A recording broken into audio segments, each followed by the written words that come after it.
नमः शिवाय। ओम नमः शिवाय। श्री वासवी माता की जय। श्री वासवी माता की जय। मातृदेवो भव, पितृदेवो भव, ఆచార్య దేవో భవ అని అంటారు. ఫస్ట్ మా నాన్నగారికి చాలా కృతజ్ఞుడిని. నేను ఆయనకు నా శిరస్సు వంచి పాదాభివందనం చేస్తున్నాను. శ్రీ కాశీ రామేశ్వర ఆర్యవైశ్య నిత్య అన్న సత్రం ట్రస్ట్ 8/2/2019లో ప్రారంభించబడినది. దీనికి లోగడ నాన్నగారైన జి నారాయణరావు ఐఏఎస్ రిటైర్డ్ వారు ఈ సత్ర కార్యనిర్వహణము చేస్తుండేవారు. అలాగే మాకు 2 సత్రములు ఉన్నవి, ఒకటి కాశీలోను ఒకటి రామేశ్వరంలోను. కాశీలో ఉన్న సత్రము 1993 సంవత్సరంలో మన నూతన భవనంలో ప్రారంభించబడినది. అలాగే రామేశ్వర సత్రము 2010 ప్రారంభించబడినది. ఈ సత్రముకి పురాతన చరిత్ర చాలా ఉన్నది. దానిని క్లుప్తంగా మీ అందరికీ అందజేస్తున్నాను. పూర్వము 5 ట్రస్టీలు దీన్ని ప్రారంభించారు. వారు కొన్ని రోజులు సేవలు అందించారు. కానీ అనివార్య కారణాల వలన వారికి అందుబాటు ఏది సౌకర్యము లేకపోయినందువలన నాన్నగారు 1983లో రిటైర్ అయినప్పుడు ఆ 5 సభ్యులు నాన్నగారిని వచ్చి కలిశారు. వాళ్ళు వాళ్ళ ఇబ్బందులు, సత్రము నడపడానికి వాళ్ళు ఎంత పాటుపడుతున్నారో దాని గురించి వివరంగా వివరించారు. వారు నాన్నగారికి మొత్తం వివరించి దీన్ని ఎలాగైనా మీరు ప్రముఖమైన వ్యక్తి కాబట్టి, మీరు ఐఏఎస్ క్యాడర్లో ఉన్నారు కాబట్టి మీరు ఈ సత్రాన్ని ఎలాగైనా తీర్చిదిద్ది ఉన్నత స్థాయిలకు ఎదగగలుగుతారని నమ్మకంతో మేమందరము మీ దగ్గరికి ప్రాధేయపడుతూ వచ్చినాము. కాబట్టి ఈ సత్రము నిర్వహణ మీరు చేపట్టవలసిందిగా అందరూ కోరినారు. అలాగే నాన్నగారు నేను చేయగలుగుతానా అని వారితో ఒక సంశయంగా అడిగారు. మీరు చేయలేని పని అంటూ ఏమీ లేదు. మీ మొత్తం సర్వీస్లో ఏ పోస్ట్లో ఉన్నా, ఏ క్యాడర్లో ఉన్నా అన్నీ మీకు నిర్వహించిన బాధ్యత కంటే మీరు ఇంకా ఉన్నత శిఖరాలకు ఎదిగి పదవి విరమణ తర్వాత మేము మీకు ఈ విషయము ఈ సత్రము ఒక బాధ్యత అప్పచెపుదామని అందరూ నిర్ణయించినారు. అలాగే తను గొప్ప మనస్సుతో దాన్ని కల్మషం లేకుండా నేను నిర్వహించగలను అన్న సంకల్పంతో ఈ సత్రంని నేను చూసుకుంటాను అని చెప్పారు. ఆయనే ఏది కూడా కన్స్ట్రక్టివ్గా లేని పక్షంలో సత్రం నడిపిస్తానని ఒప్పుకున్నారు. కానీ ఏం చేయాలో తోచలేదు. మన హైదరాబాద్ వాసవి సేవా కేంద్రంలో ఒక చిన్న గది తీసుకొని ఆ గదిలో ఒక క్లర్క్ని, ఒక మేనేజర్ని పెట్టుకొని తన డొనేషన్లు తీసుకుందాము అన్న ఆలోచనతో మొదలుపెట్టాడు. ఆ మొదలుపెట్టిన కార్యము క్రమక్రమేణా పెరుగుతూ అంచెలుగా పైబడినది. తాను అప్పుడు నిర్ణయం తీసుకున్నాడు ఏమంటే, మనకు ఇక్కడ ఈ చిన్న గదిలో మనము ఏమి సౌకర్యాలు ఇవ్వలేము కాబట్టి ఒక ఆఫీస్ నిర్ణయం చేసుకుంటే దీనికి చాలా బాగుంటుందని నిర్ణయించారు. అలాగే వారు ప్రెసిడెంట్ ఆఫ్ వాసవి సేవా కేంద్రంని సంప్రదించి వారికి అక్కడ ఒక స్థలంని కేటాయించి అక్కడ 5 లక్షల రూపాయలు డిపాజిట్ చేయించి ఈ సత్ర నిర్మాణము ఆఫీస్ని ఎస్టాబ్లిష్ చేసినారు. అక్కడి నుంచి క్రమక్రమేణా 1, 2, 3, 4 స్టాఫ్ పెరుగుతూ వచ్చింది. అలాగే యాత్రికుల సంఖ్య పెరుగుతూ పోయింది. అలాగే ఆదాయం పెరుగుతూ పోయింది. అలాగే సేవలు కూడా ఆ పద్ధతిగానే పెంచుతూ వచ్చారు. ఒక స్థిమితంగా ఒక ఒక బిల్డింగ్ని అయితే ఆఫీస్గా చేయగలిగారు. తన మనసులో కోరిక ఉండే ఆయన సంకల్పము చాలా గొప్పది. అందువలన ఆయన ఆలోచించి ముఖ్యమైన ఒక కమిటీని ఏర్పాటు చేయాలని అనుకున్నారు. ఆ విధంగా తాను తన సొంత ఆఫీస్ని ఏర్పరచుకున్నారు.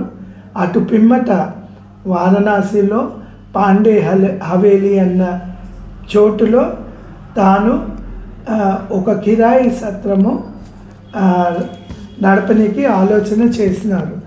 ఆ ఆలోచన చాలా సజీవంగా ఉండే తాను మూడు రూమ్లు తీసుకొని అందులో కిరాయిగా యాత్రికులకు సౌకర్యార్థం ఇచ్చుతూ యాత్రికులకు ఇంకా మెరుగు అయిన సౌకర్యాలు కలుగజేయాలని ఆయన మనసులో సంకల్పం కలిగినది. అలాగే 3 సంవత్సరాలు అక్కడ వచ్చిన యాత్రికులతోనే తమ పనులు చేయించి సత్రంని చాలా బాగా నడపగలిగారు. అటు పిమ్మట తనకు ఆలోచన కలిగింది, యాత్రికులు చాలామంది వస్తున్నారు, కానీ నేను ఈ సౌకర్యాలు ఇందరికీ ఇవ్వగలనా లేదా అన్న సంశయంతో నా నూతన భవనం నాకుంటే బాగుంటుంది అన్న ఆలోచనతో డిపాజిట్లు కలెక్ట్ చేయడము మొదలుపెట్టారు. వారు కొన్ని స్కీమ్లు చేశారు. ఎలా అంటే 1116 రూపాయలు కట్టినచో వారి కుటుంబంలో ఒక సంవత్సరంలో ఒకసారి వారి పేరు మీద పూజ చేసి వారికి ప్రసాదం పంపడం కానీ అలాంటివి జరుగుతుంది అని వారు డోనర్లకు విన్నపించారు. ఊహించలేని విధంగా డోనర్లు కాశీ పుణ్యక్షేత్రంలో మా పేరు మీద ఒకరోజు పూజ జరుగుతుంది అంటే ఎంత గొప్పతనము అని మాకు సుమారుగా 3000 మంది సబ్స్క్రైబ్ అయ్యారు. ఆ సబ్స్క్రైబ్ అయిన తర్వాత ఆయనలో ఇంకా కోరిక కలిగింది.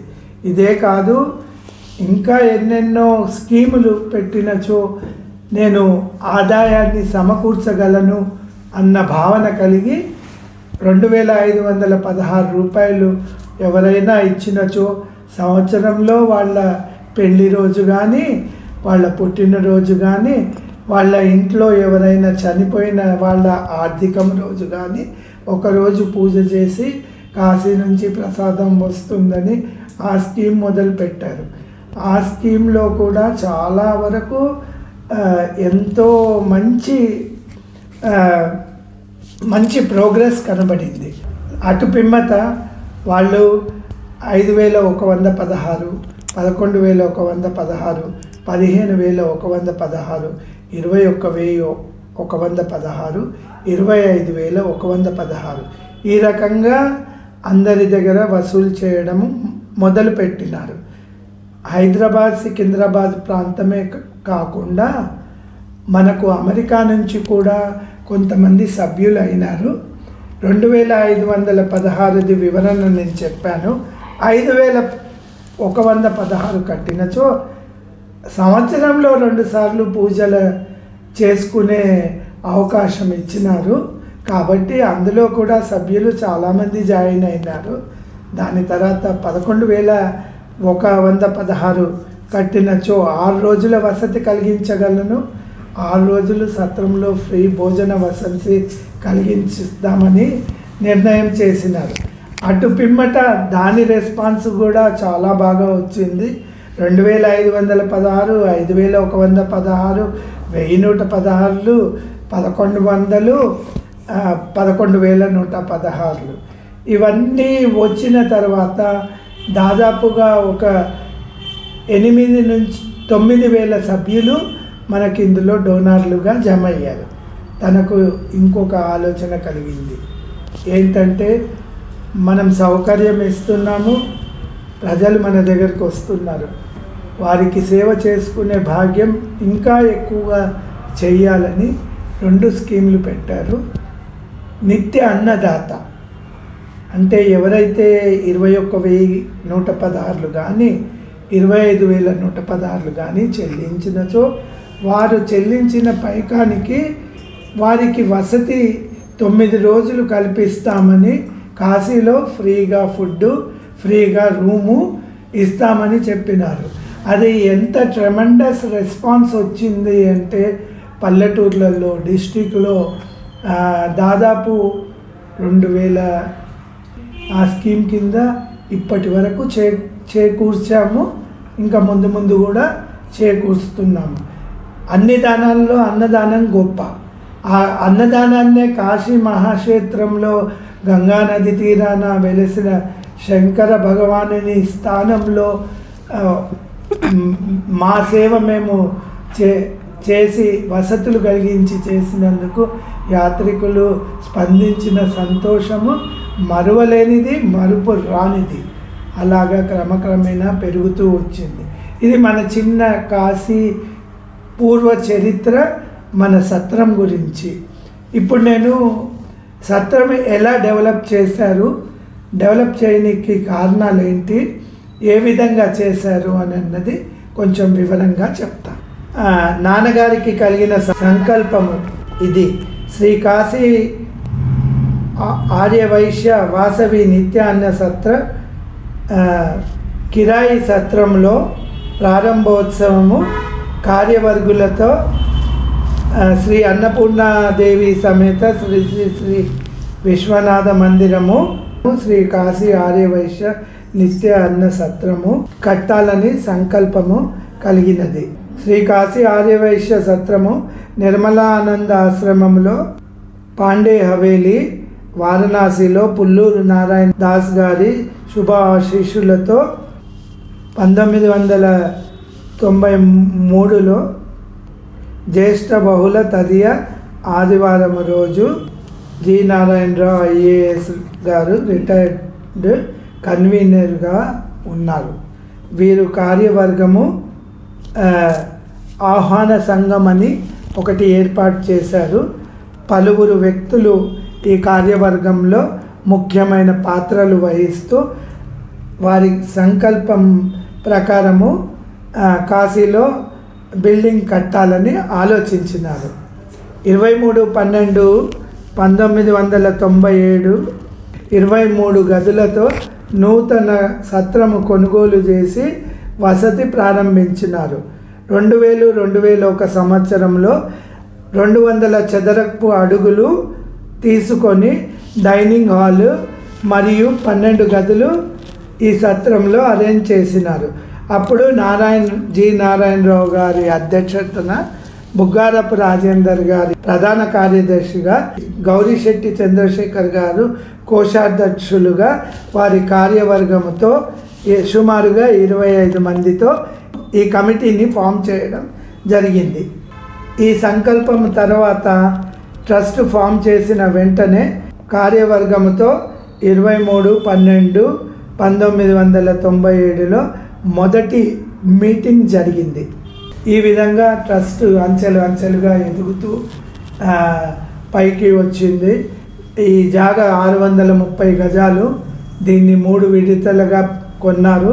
ఫస్ట్ కొన్న జాగలో ఉన్న బిల్డింగ్ని సత్రంని నడిపించారు కొన్ని మరమ్మతులతో. తర్వాత 200 చదరపు అడుగులు కొన్నారు. దాంట్లో 12 గదులు డైనింగ్ హాల్ చేశారు. దాని తర్వాత 180 గజాలు కొని అందులో కొన్ని గదులు నిర్మించి టోటల్గా 46 గదులతో ఆ సత్రము 94 మంది రూమ్ డోనర్లతో ప్రారంభించారు.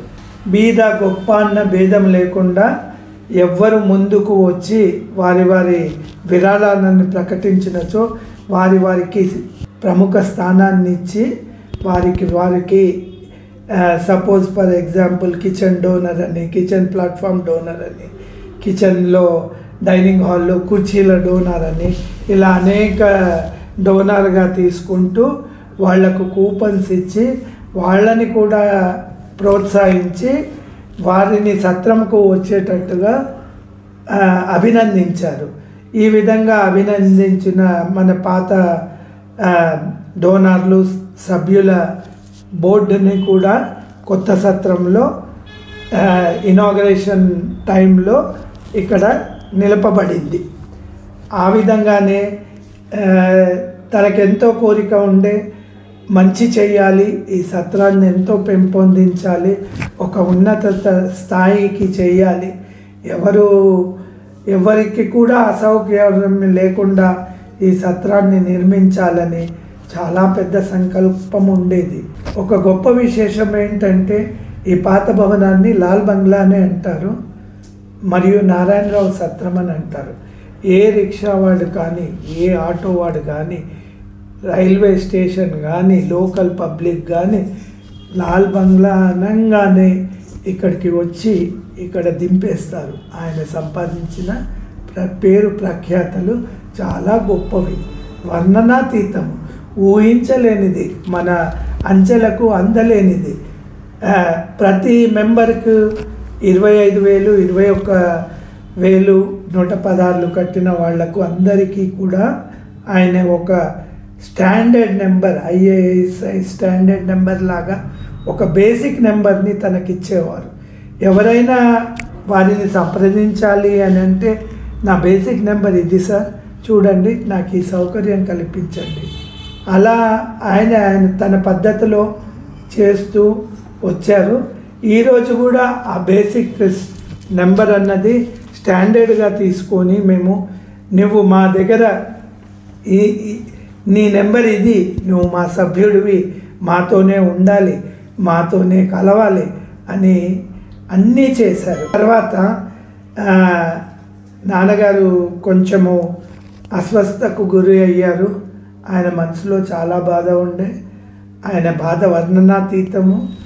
ప్రతి సంవత్సరం ఆయన వెళ్ళి రెగ్యులర్ చెకప్స్ చేసుకొని ఇంటికి వచ్చేవాళ్ళు. కానీ చనిపోయే ముందు తనకు నమ్మకం లేకుండా పోయింది. మేము ఎంత చెప్పినా వివరించినా లేదు, నేను ఉండను. మా అమ్మగారు నన్ను పిలుస్తున్నారు. మా అమ్మగారు 93 ఏళ్ళకే చనిపోయారు. నేను కూడా మీకు 93 సంవత్సరాలకే చనిపోతాను. కాబట్టి మీరు ఎంత ప్రయత్నం చేసినా వృధా, నన్ను కాపాడుకోలేరు. ఆయన చెప్పిన సమయంకి 1 గంట తర్వాత ఆయన పరమపదించినారు. నేను కోటక్ మహీంద్రా బ్యాంక్లో చీఫ్ మేనేజర్గా సర్వీసెస్ ఇస్తూ ఉన్నాను.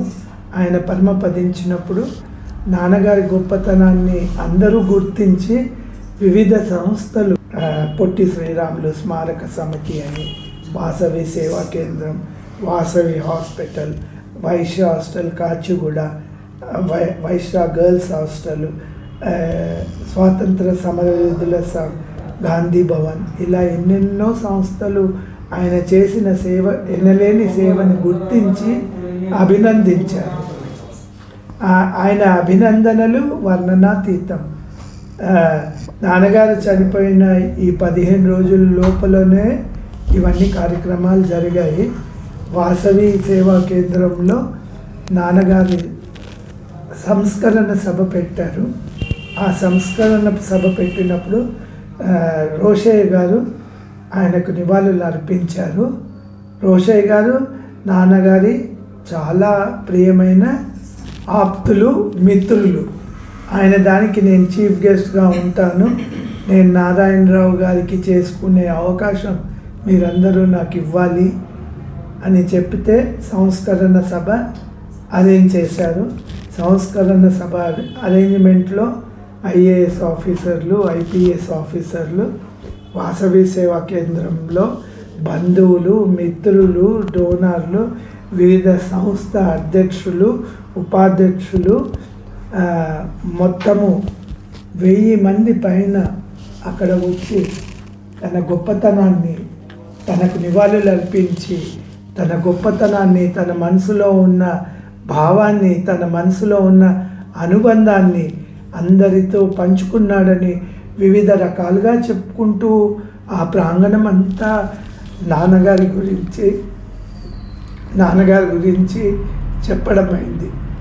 అట్టి సంస్కరణ సభలో మాకు వారి కడుపులో పుట్టినందుకు మాకు ఒక అవకాశం ఇచ్చారు. ఆయన గురించి మాట్లాడాలని అవకాశం ఇచ్చారు. అది ఏమైందో నా మనసుకు తెలియదు, నా వయస్సుకు తెలియదు. నేను ఇమీడియట్లీ నాన్నగారి గురించి మాట్లాడదామని నిర్ణయించుకున్నాము. మా సహోదరులు సహోదరుని ఆయన గురించి అటాచ్మెంట్ ఉన్న వాళ్ళంతా తమ వివరాలని వ్యక్తపరిచారు. ఇమీడియట్గా నన్ను అతనికి నివాళులు అర్పించడానికి పిలిచినప్పుడు నాలో ఏమనిపించిందో నాకే తెలియదు, నా మనసుకు తెలియదు. ఇమీడియట్లీ నా స్పందన అయ్యి సభాముఖంగా నేను జాబ్ చేస్తూ ₹1,00,000 సంపాదిస్తున్నా. నేను మా నాన్నగారి సేవలను గుర్తించి, ఆయనకు జరిగిన సన్మానాన్ని గుర్తించి, ఆయన చేసిన గొప్ప పనుల గురించి ఆలోచించి నాలో స్పందన కలిగింది. ఆ స్పందనే నేను పదవి విరమణ చేసి ఈ కాశీ రామేశ్వర సత్రములకు నాన్నగారి తర్వాత చూసుకోనికి నిర్ణయించేసి ఈవెన్ నా సహధర్మపత్ని అయిన వనజ గారికి కూడా తెలియదు నేను ఈ విధంగా అనౌన్స్ చేస్తానని. స్పాంటేనియస్గా అది నా హృదయంలో నుంచి వెల్లువై సభాముఖంగా చెప్పి అందరూ కరతాళ ధ్వనులతో నన్ను స్వాగతం పలికారు. ఆ రోజు నాన్నగారి గొప్పతనాన్ని ఇంతమంది నన్ను ఈ రకంగా ప్రేజ్ చేస్తున్నారు. దాన్ని నేను నా మనిషిని ఎలా ఇమిడించుకోగలిగాను నాకే అర్థం కాదు ఈ రోజు కూడా. ఆ విధంగా నేను 2019లో మా బావగారైన దుర్గాప్రసాద్ గారు రామేశ్వర సత్రంలో ప్రెసిడెంట్గా ఉన్నారు. అలాగే మా అక్కగారైన సరస్వతిని కూడా మా దాంట్లో ట్రస్టీగా తీసుకొని వారితో పాటు సేవలు అందించాలని అనుకున్నాము. ఇక్కడికి నేను చెప్పింది నాన్నగారి సంకల్పం గురించి, ఈ సత్ర నిర్వహణ ఎలా జరిగింది, ఈ సత్రం ఎందుకు కాశీలోనే చేయాలనుకున్నాము, ఏ విధంగా చేయాలనుకున్నాము అదంతా వివరణగా చెప్పాను. నా తదుపరి ఇమీడియట్లీ నేను రిజైన్ చేశాక నాకు ఇక్కడ కోశాధికారిగా నాకు పదవి బాధ్యతను ఇచ్చారు. ఆ పదవి బాధ్యతను నిర్వర్తించి నాన్నగారు అప్పటికే రకరకాల స్కీమ్లతో జమ చేసిన డబ్బుని ఒక 5,50,00,000 వరకు చేసినారు. నేను దాన్ని ట్రెజరర్గా పోస్ట్ యాక్సెప్ట్ చేసి దాన్ని సరి అయిన పద్ధతిలో పెట్టాలని నాలో సంకల్పం కలిగింది. ఆనాటి నుంచి ఈనాటి వరకు క్రమక్రమేణా అన్నీ యాడ్ చేసుకుంటూనే వచ్చాము. నా పీరియడ్లో నేను ఒక FD కూడా ముట్టలేదు. కొన్ని సందర్భాలలో ఇంట్రెస్ట్ పార్ట్ వరకు ముట్టేసి దాన్ని రామేశ్వరంలో డెవలప్మెంట్, కాశీలో డెవలప్మెంట్ మరియు డోనర్లకు సహాయం చేశాను. ఆయన పెట్టిన నిధిని ఒక రూపు తేవాలని, ఈ బిల్డింగ్ నిర్ణయం చేయాలని మాలో గొప్ప కోరిక ఉండే. ఆ కోరిక ప్రకారమే నేడు ఈ లాల్ బిల్డింగు అన్ని ఆధునిక సౌకర్యాలతో 51 గదులు, ఏసీ గదులు, 10 గదులు, కిచెన్ అనుకోండి, మెడిటేషన్ హాల్ అనుకోండి, ఒక గొప్ప శివుని మందిరం అనుకోండి, లాన్ అనుకోండి, మొత్తం 61 రూమ్లతో దీన్ని తీర్చిదిద్ది ఇవన్నీ మేము డోనర్లకు వీటి సౌకర్యాన్ని కలిగించి వారు కాశీకి వస్తే ఏ ఇబ్బంది కలగకుండా వారి ఇంట్లో ఉన్నట్టుగా కాశీలో వారు చేసిన పుణ్యం కూడా మా ట్రస్ట్కు వస్తుంది. కాబట్టి వారికి అన్ని ఫెసిలిటీస్ ఇచ్చాము. ఈ రకంగా ఈ లాల్ బంగ్లా అన్నది నూతన గృహప్రవేశము 23/12 చేశాము. ఈ గృహప్రవేశం అన్నది 23 నుంచి పూజా కార్యక్రమాలు చేశాము. 3 రోజులు పూజ, మెడిటేషన్ హాల్లో పండితులు, వేద పండితులు, బ్రాహ్మణులు, దేవులపల్లి పవన్ కుమార్ సిద్దంతి శాస్త్రి గారి ఆధ్వర్యంలో వారి బృందంతో చాలా చక్కగా నిర్వహించి 3 రోజులు పూజలు ఘనంగా చేశాం. ఈ గుడి స్థాపనం కొరకు కంచి కామకోటి పీఠాధిపతి అయిన స్వాముల వారిని కూడా ఆహ్వానించాము. వారి కరకములచే దీనిని శివాలయాన్ని, గణపతిని, నందిని ఇక్కడ సృష్టించాము. 630 చదరపు అడుగుల జాగా, ఇందులో 61 గదులు ఉన్నాయి. అన్ని గదులు అన్నిటితో సమానం. మేము వాడిన ప్రతి item top to top item. For example అనుకోండి, క్రాంప్టన్ ఫ్యాన్స్, శాంసంగ్ టీవీలు, బ్లూ స్టార్ ఏసీలు, లిగ్రెండ్ స్విచ్లు, ప్రతి ఒక్కటి స్టాండర్డ్ వాడి ఈ నూతన భవనాన్ని ప్రజల సౌకర్యార్థం కొరకు నిర్మించాము. దీన్ని అతి త్వరలో మీ అందరికీ వసతి కల్పిస్తామని, మీరు ఇక్కడ ఉన్నప్పుడు సంతోషంగా ఉండాలని, ఆయురారోగ్యాలతో ఉండాలని ఆ శివుణ్ణి ప్రార్థిస్తూ మీ అందరికీ ఈ సదవకాశాన్ని కల్పించడానికి నేను ఎప్పుడూ మీతో స్వతహా మీ తోడు ఉండి మీకు అన్ని సేవలు అందించుదామనుకుంటున్నాను. దీనిలో గొప్పతనము, సంశయోక్తి ఏమీ లేదు. నా లైఫ్ పార్ట్నర్ అయిన వనజ గారు నాకు తోడు ఉండడం వలన, అందరి దీవెనల వలన, ట్రస్ట్లో నేను అందరికంటే చిన్నవాడినైనా అందరితో మెదిలి, అందరితో కలిసికట్టుగా పనిచేసి ఈరోజు మన లాల్ బంగ్లాని చరిత్రలో ఎరగని అంత గొప్పగా ఇంద్రభవనం చేసి మీ అందరి ముందు ఈ బిల్డింగ్ని, ఈ బిల్డింగ్ ఫొటోస్ని, ఆ గదుల వసతులని మీకు చూపిస్తాను. ఆ సౌకర్యాలన్నీ మీవే. మీరందరూ ఆనందించి వచ్చి విచ్చేసి మా దగ్గరికి 9 రోజులు ఉండి మీ కోరికలను తీర్చుకొని మా నూతన భవనాన్ని పావనం చేసి మీరు సదా సుఖ సంతోషాలతో ఉండాలని నా మనవి. ఓం నమ శివాయ, ఓం నమ శివాయ, ఓం నమ శివాయ. శ్రీ జై వాసవి మాతాకి జై, వాసవి మాతాకి జై. నమస్తే. ఓం నమ శివాయ. కాశీ రామేశ్వర వాసవి నిత్య అన్న సత్రం, మా మామయ్య గారు ఇందులో ఉన్నారండి. మా వారు పేరు లక్ష్మీకాంత్, వాళ్ళ భార్యనండి నేను. మా వారు అప్పుడప్పుడు ఇక్కడ దీని బిల్డింగ్ కన్స్ట్రక్షన్ కోసము ఆయన ఎవ్రీ మంత్ వచ్చేవాళ్ళు. నేను అప్పుడప్పుడు వచ్చేదాన్ని. వచ్చి ఇక్కడ కాశీలో వస్తే ఎంత పుణ్యమో అది నాకు అదృష్టంగా భావిస్తున్నానండి.